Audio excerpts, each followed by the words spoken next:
Nightmare at Midnight, Chapter 9. The cold mountain air bit at Team Midnight as they trudged through the rocky terrain, their breaths visible in the frosty air. They had been traveling for hours, following the coordinates Kelly had obtained. As night fell, they knew they needed to find shelter before the temperature dropped further. Over there, Sunny called out, pointing to an old shack nestled against the mountainside. The team approached cautiously, their senses on high alert. The shack looked abandoned, but appearances could be deceiving. Molly knocked on the door, and after a moment, it creaked open, revealing an elderly man with a long white beard and piercing blue eyes.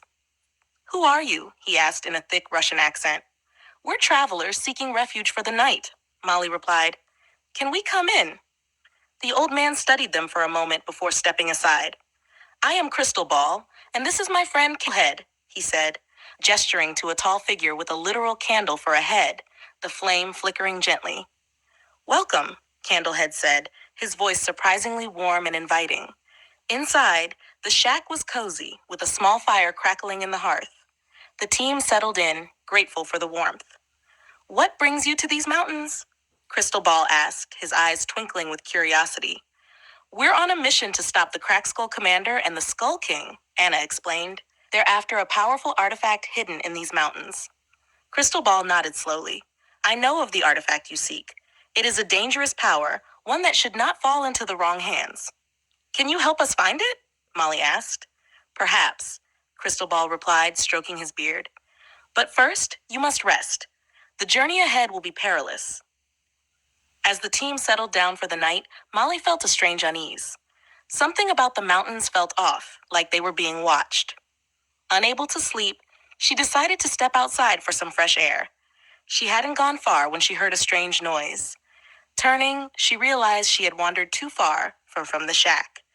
The path back seemed obscured by the darkness.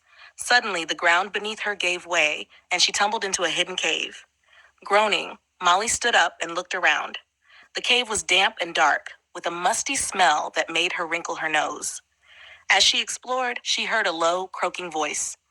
"Who enters my domain?" it asked, echoing through the cavern. Molly turned to see a decaying green frog monster, its eyes glowing with a sinister light. "I am Scumbug, keeper of the riddles. To leave, you must answer me this. What has keys but can't open locks?" Molly thought quickly, her mind racing. "A piano," she replied confidently. Scumbug let out a low chuckle. "Correct, you may leave." Without waiting for another word, Molly darted out of the cave, her heart pounding. She scrambled up the rocky slope and emerged back into the cold night air. She was relieved but disoriented, unsure of which direction the shack lay. "Team Midnight, can you hear me?" she called out, hoping her friends were nearby.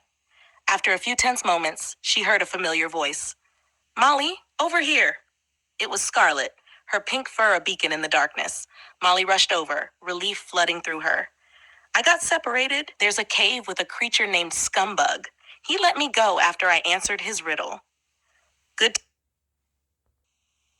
to see you safe," Scarlet said, hugging her friend. "Let's get back to the others." Back at the shack, the team was relieved to see Molly return. Crystal Ball and Candlehead listened intently as Molly recounted her encounter with Scumbug.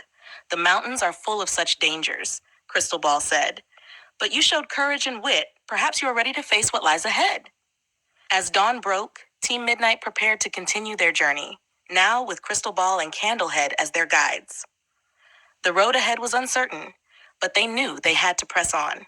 Together, they would face whatever challenges the mountains threw at them. Determined to stop the Crack Skull Commander and the Skull King from unleashing the artifact's power.